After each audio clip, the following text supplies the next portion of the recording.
here. When should I add a Dogbone arm to my MQB GTI, and when should I step up to your StreetsSport Mounts? All right, so we actually grabbed some of this stuff. So every GTI, MQB, anything, whether it's a Golf R, GTI, or even a Golf, should have our inserts. This is a no-brainer, no compromise modification. There's very little to no NVH, and you get a nice reduction in engine movement. So this particular, which is affectionately known as the Dogbone mount, this attaches to the subframe. This attaches to the bottom of the motor and transmission. And so what happens is, if I'm driving, it's in the car like this down here, and when the engine produces torque, it wants to rock back this way. And so what this does is this controls the engine from just spinning in a circle. Right? And so this stabilizes that fore-aft motion of the transverse engine and transmission assembly. From the factory, there's big voids in this mount here. And so this arm can move about 1 inch in either direction, which is a lot. It's too much. So by putting these inserts in here, we stabilize the void in here, and we prevent as much movement. We still allow some movement, so the rubber has compliance and it squishes. But that's a great modification for any car. And again, it could have been a factory product. Now, as a quick aside, because we have the upper and lower insert, we're the ones that innovated that. It prevents any bending forces in any of these mounts. But we have heard complaints of people bending their upper insert. But it looks like what's happening is when they're taking the Dogbone out or they're working on it, they're bending it down, and it's bending this lower insert. Yeah, there's just a retention lip along the bottom. It's a really thin piece. Prevent the possibility of it ever from falling out, which it would never do. Yeah, that's all it's there for, is a location provision. But these parts never touch, and because all the forces are completely linear forward and back, there is no bending force on these parts, but they can be bent during the installation or removal. Yeah, if you're prying on them or smashing them in there. Be careful not to lever the Dogbone arm down on it and bend it. If it does bend, it's not that big of a deal. It's just for retention. You may have a hard time getting it back in if it's too tweaked. Yeah. If you ever have an issue, just contact us. Somebody's asking if there's vibrations with the MQB lower inserts. We strive not to increase vibrations. I mean, you're limiting the amount of movement and free space available in the mount. So there's going to be some NVH increase. Mainly, you're going to feel it when the car is in reverse, idle, and sometimes in idle. But it seems to be worst. The worse it gets is in reverse, which is a very temporary thing. I've driven so many cars with these. I don't have an issue with it. And I'm 47, and I don't like driving cars with NVH anymore.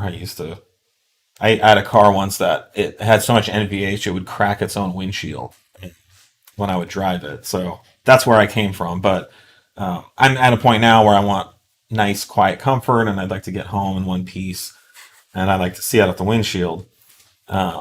And so I don't have a problem with it. I think there is some instances where people install these incorrectly. You have to make sure that the insert's not touching. You don't want to short circuit, from one hard surface to another hard surface.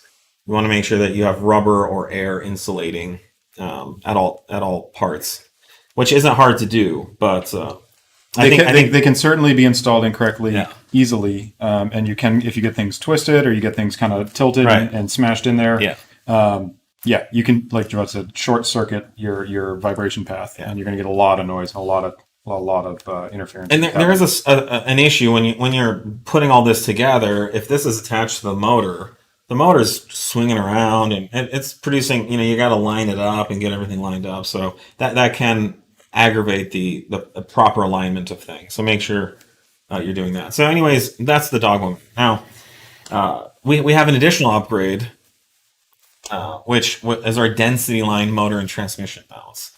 Now, our density line products, if you don't know, are basically re-engineered factory mounts as if Volkswagen and Audi were producing a performance mount product.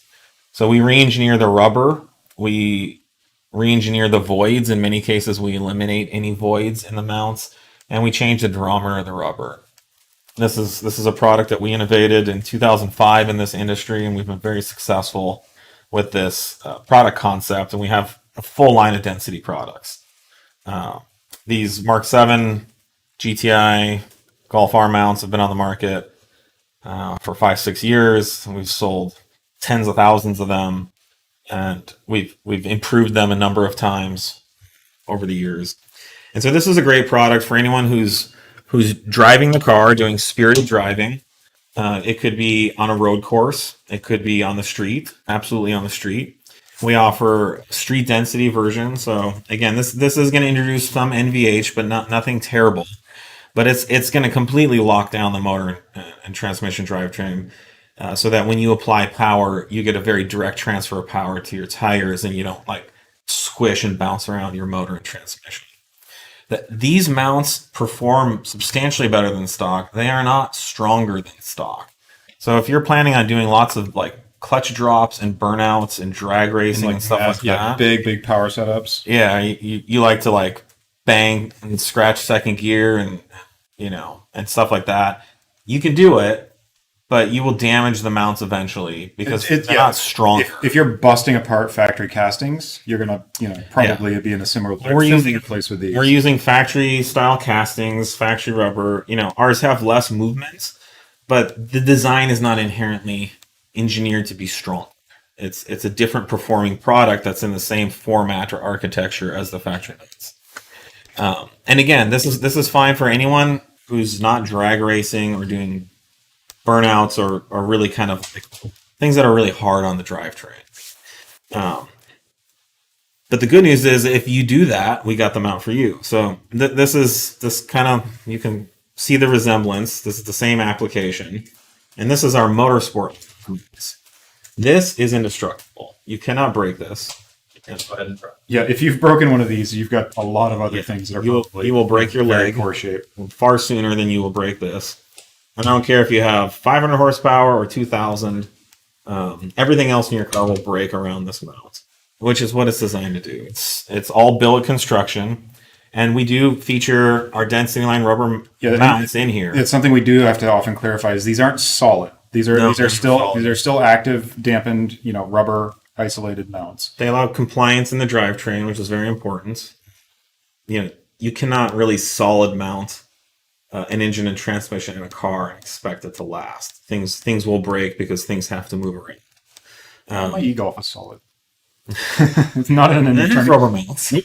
What? Nope. Solid aluminum to the frame. Yep. Really? Yep. It's one solid cast. That's really surprising. Even Teslas have mounts. Yep. Tesla motors.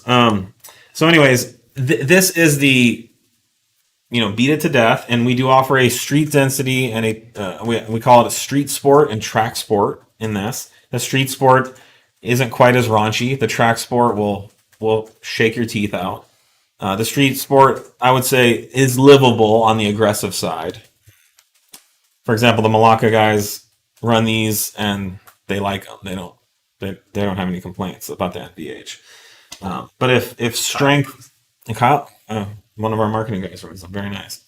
But if you're looking for the utmost strength and performance, this is the way to go. This is stronger. This is better performing. I run it's NVH. Yeah, I run our motorsport stuff in my BS4 and have years. And no, it's not bad. Forget they're in that. You like when I get in your car, like I'm like a little, I can hear a little extra drivetrain noise, but it's not bad at all. So that's kind of the review of the mounts for the GTI or MQB application. Everything I said would apply to the RS3 and TTRS as well. The 8S TTRS or the 8V.5. Same with V8s. All the V8s, B5s, we have the same treatment. They don't have dog bones, either do B8s. Nope. That's different geometry on those. But all the same mount stages apply. We've got densities, and then it gets into the motorsport stuff. Yeah. And this is a cutaway of our density mount, but it's solid. This particular mount is solid rubber. And we very carefully engineer the durometer or stiffness of this rubber. Durometer is how rubber stiffness is expressed. So yeah, and I will state unequivocally that we have the most complete motor mount drivetrain solutions on the market. We don't do poly really in any of our motor mounts. Poly quickly breaks down. It's kind of the wrong material for these applications. Poly can only compress. It cannot operate under tension. They don't really make rubber bands out of polyurethane. So rubber is the ultimate motor mount material, and that's why we use it in all of our mounts. It's long lasting. We actually offer a lifetime warranty on our Motorsport mounts. Again, I don't know if anyone, we've sold thousands of these. I don't think we've ever had a warranty on them. And they're serviceable, rebuildable. It's only rebuildable if the need ever arises. And we offer kits. So if you get the track sports, we offer a kit to easily swap out to Street Sport, and you can go back and forth between the two easily. So we have full support for these products as well. Can you explain why we used 2 different mounting points on that versus one? One of our competitors has a single bolt through, whereas we have 2. For these? Yeah. Well, there's one competitor on the market where they have a single bolt that goes into this like 1/2-inch thick aluminum plate, and I've seen that bolt just rip out of the plate. That's what's it's also like a single shear. It's also on the wrong plane. These mounts twist. So as Gerard was mentioning earlier, in the transverse mounted applications, that motor is trying to rock backwards or forwards under acceleration and deceleration. So you want all of your hardware to be in basically that rotational plane. So you're rotating along with that plane, and all of your clamp loads and your hardware is installed that way. When you put a pin down and you're trying to rotate against, or use that pin to stop the rotation, that's going to be your flex or your weakest point, where things are going to start to give. Yeah, and it's a single shear application. It's the weakest way to design something.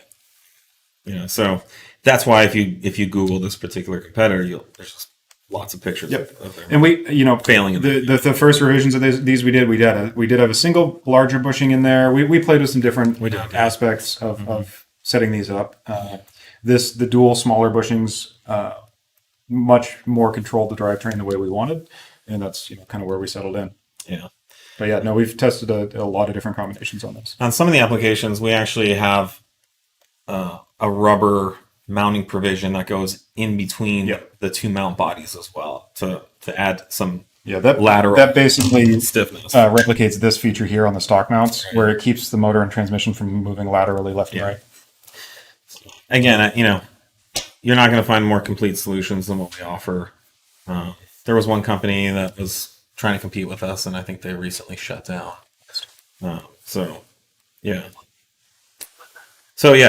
still here. We stand behind these products. There have been we've had some quality issues with our density mounts over the years. We've corrected them. We stand behind it. If anyone's ever had an issue and they contacted us, we've done our best to warranty it and take care of them. We're in it for the long run, guys. We're not here to just sell crappy stuff and disappear. Nope.